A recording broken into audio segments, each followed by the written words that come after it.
Today I'm delving into 1984. So I just finished the audiobook of this and and let me tell you, I've heard a lot about this book. I don't know why I haven't read it yet, but I was not expecting it to move me and be as intense as it was. So this book was written by George Orwell and was published in 1949 and has since become a beacon in the realm of dystopian literature.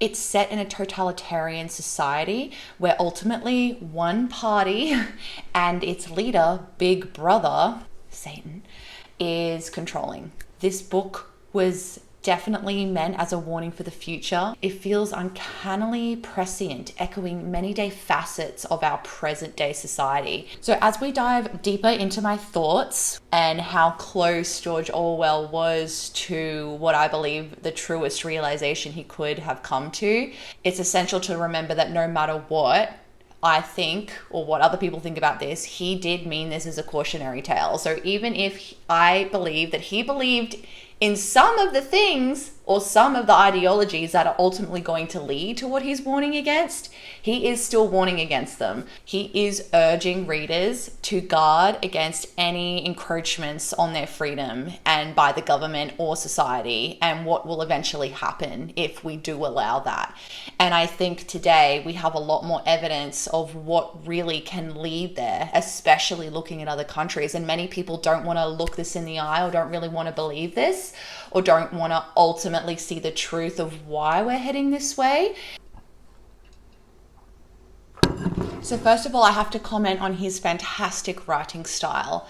I was totally drawn in to the way he portrayed the deep point of view of the main character. This is something that I really, really like. Many people would probably prefer a bit more action in terms of what's happening, but in 1984, you're really deep inside the mind of someone who is just not able to believe what he's being told. He's not able to act as if things that he knows aren't true are true. He thinks more critically. He's upset at the way the world is. He knows that something's wrong. And obviously in this kind of society, to the people in rule, this is considered thought crime, and it's considered as you're defective or wrong because basically you're someone that just is unable to integrate into their system of belief. The only thing that I found really interesting about it, or perhaps a poor choice, but he still got it right, where he's reading Goldstein's book. So first of all, there's a huge text dump when he first reads it, and then there's a huge text dump when he reads some to Julia. And it was really good to know about that.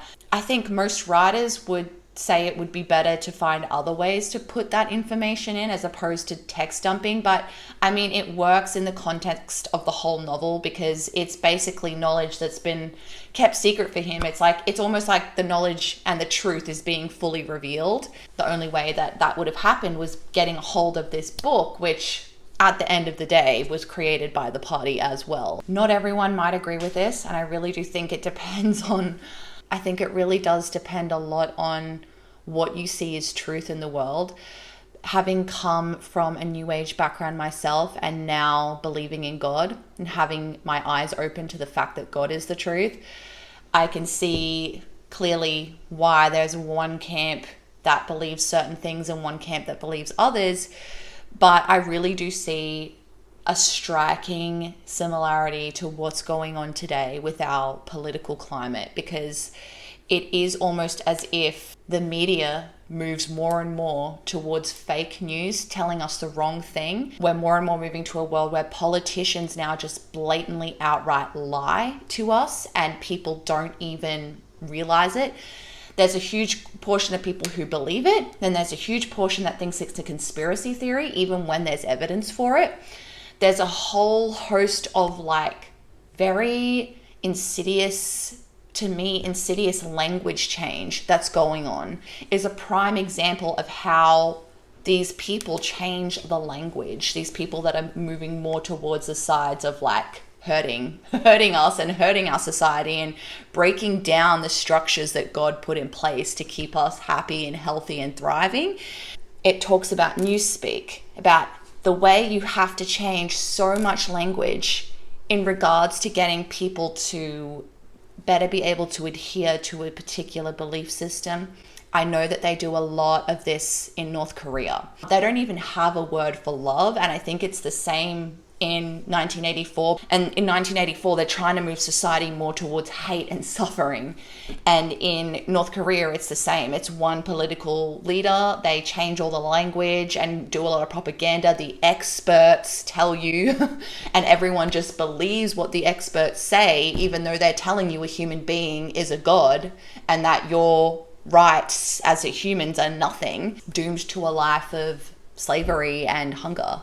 Now, this is something that is crazily exciting to me as a fairly new Christian. It was mind-blowing to me in the torture scene, which is it's horrible, it's heart-wrenching, it's terrifying, because it is the literal hating and breaking down of the human spirit and man, to the point where when they they're probably doing some sort of electrotherapy on his head to trying to make him believe what's not true, which is exactly what the Bible says Satan is to do with us. He is the father of lies, and our society is moving further and further away from the truth, simple truths, biological truths, truths about what's best for raising children. We can't even accept these very common sense things anymore, and we make it all this expert jargon. I found it crazy how close George Orwell got to God,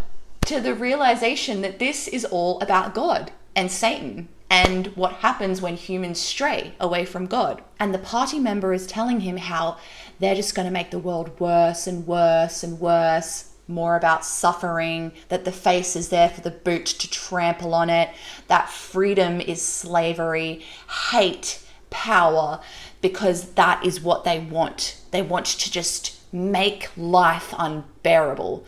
Winston nearly grasps at the notion of a higher moral power, hinting at some sort of universal principle that will stop them from being able to achieve their goal, that they won't be able to do it because there's something that will stop them. And then the party leader says, "Do you believe in God?"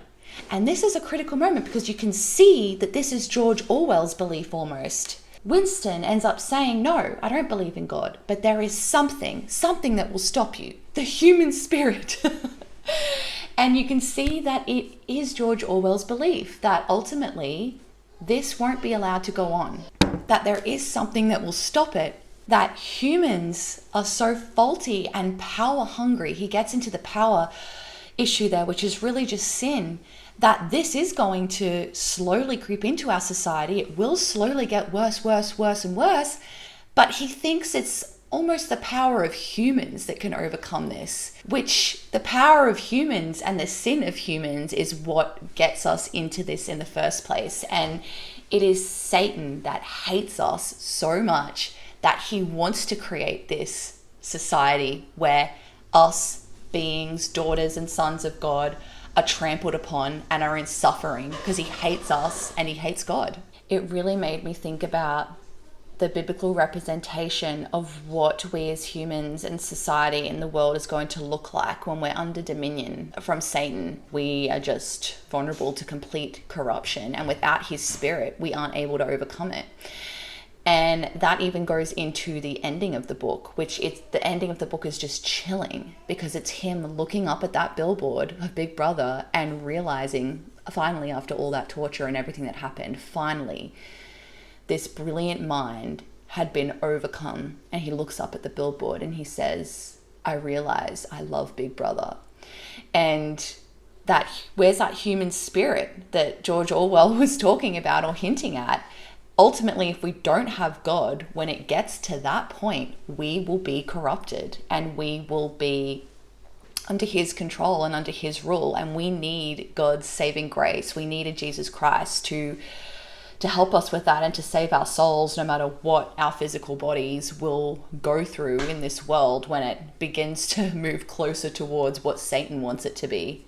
I also found out that George Orwell himself was a socialist, And I used to be a socialist as well. And I think a lot of Australians are. We have a government that helps out a lot. There's free healthcare, there's benefits, and there's lots of things in place to make sure that people are placed quite highly. But I think the fact that he talks about where one government gets complete control is interesting, because in socialist societies, the government has to have a lot of control, right? But there's also plenty of countries like North Korea and Brazil where once that government is completely corrupted, it's a society that it ends up not being good for the people, but good for just a small few, because they're keeping all the people in check in the way that they think is right, all that benefits them. So many socialists, while it's set upon a premise of good intentions, and there are good intentions behind it, they don't necessarily realize where it ends up is exactly where they're trying to avoid it from going in the first place. North Korea is one of the places that showcases the huge dangers, what happens when a single entity takes full control.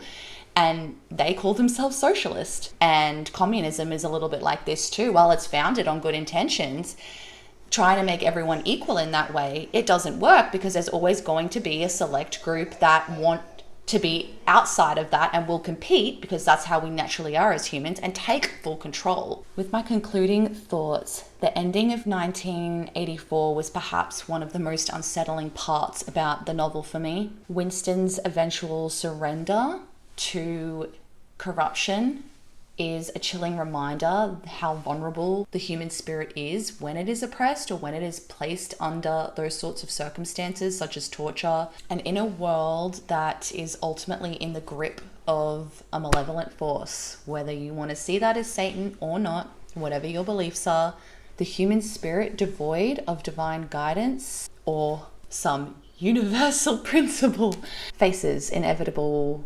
corruption and doom and destruction. So although this incredible book is just a work of fiction, it really urges us to think more deeply about our society and the paths that we're paving for the future. So whatever you believe in regards to your politics or your religious beliefs, if you believe in God or not, there's a lot to talk about with this book. So I'd be really interested to hear what anyone else's takes are. If there's something that I missed that maybe I can learn. Don't forget to like and subscribe, and I'll see you guys in the next one.